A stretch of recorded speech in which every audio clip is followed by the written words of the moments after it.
Absorbing minerals is just part of the problem.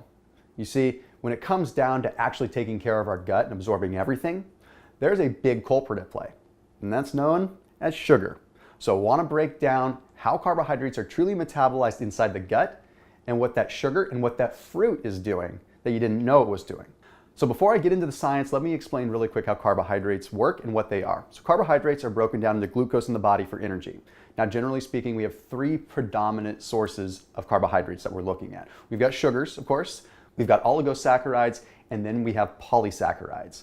But when we actually look at sugars in particular, they're broken down a little bit differently. With sugars, we have monosaccharides, disaccharides, and then something known as a polyol, which is a sugar alcohol. I'm not going to explain that in this video, but I've done it in many other videos. So the reason that we need to understand what a monosaccharide is because we need to understand that something like glucose that our body is using as a source of fuel is a monosaccharide. You see, our body has broken down carbohydrates into a single monosaccharide, a single sugar, a single carbohydrate. And in this case, it's glucose. But with sugar and sucrose, like table sugar, it's a combination of two monosaccharides together. In this case, it's glucose, which is all fine and dandy. That's good. Our body needs it. And the other half is fructose, which we think is good, but really it's only good in very small amounts. So we've got glucose and fructose that are combined with a covalent bond. Now, when they're combined, they form sucrose. Now, how our bodies break that down is really unique because what we have to understand is before we even get to the digestive component, we need to know that fructose automatically has a small percentage that is automatically converted into fat. Automatically. Yep, between 1 and 5% of the fructose that you consume immediately goes through de novo lipogenesis, meaning it immediately gets converted into free fatty acids and triglycerides, no matter how much you consume. So that makes no sense, right? We're always told that fruit is good and fruit is fructose. Well, I'm going to break it down a little bit more. It all comes down to how it's metabolized. So let's get down to the digestion. All right, so let's look at irritable bowel syndrome first, simply because it's a simple example. Now, the symptoms of irritable bowel syndrome vary totally widely. Like they could be bloating or they could be complete chronic constipation and diarrhea. And you may think that it's only something that someone over 40 deals with, but no, a lot of people deal with it. And there's a direct correlation with sugar, sucrose, and fructose when it comes down to IBS.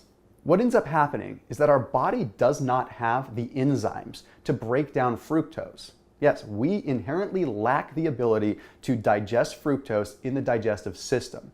We rely on something known as the GLUT2 transport system. This is an active transport system. And the way that you can think of this is think of it like a really small bus or a small van that can only carry a little bit of sugar, can only carry a little bit of that fructose at a time. The rest ends up spilling over and our body doesn't utilize it. But what ends up happening is what we don't utilize stays in the gut and it ferments. And this causes a lot of bloating, it causes a lot of gas, it causes a lot of discomfort, and it ultimately can lead to an autoimmune response on the gut that makes you really having a lot of issues. So that's why even if you have just a tiny bit of table sugar, sometimes even that is too much. Studies have actually shown that as little as 5 to 20 grams of fructose can be too much for your GLUT2 systems to handle. That's pretty crazy right there. Next up, let's talk about a leaky gut, because as much as we don't want to admit it, because it sounds like witch doctor craziness, a leaky gut is a real thing, even though it's a fancy term. All that means is that you have a little bit of intestinal permeability because you're having inflammation occurring within the gut. Well, in order to make my point, I'm going to reference some science. There was a 2011 study published in the American Journal of Clinical Nutrition that took a look at fructose consumption. Well, what they found is that fructose consumption, even in tiny amounts, triggered a response with high sensitivity C-reactive protein levels. Sounds fancy. All that means is that they were triggering inflammation. CRP is a precursor to inflammation within the body. Therefore, meaning that we end up having inflammation occurring in the intestinal tract. Well, when the intestinal tract becomes inflamed, it becomes permeable because it gets so swollen and so disrupted that you actually have big gaps where food particles can get into the bloodstream. Why does this seem bad? We want food particles in the bloodstream. Well, we don't want them when they're big food particles. Big food particles don't get broken down, and our body attacks them because it doesn't recognize what they are. So therefore, gut inflammation ends up leading to chronic inflammation throughout the course of the body. And you only need a tiny bit of fructose to make that happen. Which leads me into my next point, which is the gut microbiome. We have trillions of microorganisms in our gut. And we're just now starting to understand the link between the gut biome and the brain and the rest of our bodies. Well, like I mentioned in the first instance here, fructose that isn't metabolized ferments. And when it ferments, it causes the feeding of bacteria.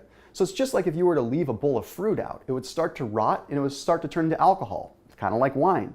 Well, that's going to grow bacteria and it's going to feed existing bacteria. So that means you're going to have an overabundance of bacteria, a bacterial overgrowth, particularly in the small intestine, in some cases in the large intestine. What this is going to do is cause bloating, but it's also going to disrupt the gut microbiome and throw that ratio completely off, which means your mineral balance is going to be off, your hydration balance is going to be off, and your whole darn body is going to be off. So you might be wondering, why do you have to care about this part of your gut health when it comes down to mineral absorption? Well, because if your gut microbiome is off and your bacteria is working against you, then you're not going to be able to actually utilize the magnesium and the other minerals that you need, because the overabundance of other minerals is going to overshadow your ability to absorb them. So make sure that you click on the link and take advantage of a magnesium that you're going to get the most out of. Jigsaw's Mag SRT. Click on the link, we'll explain in a little bit more detail. We'll see you soon.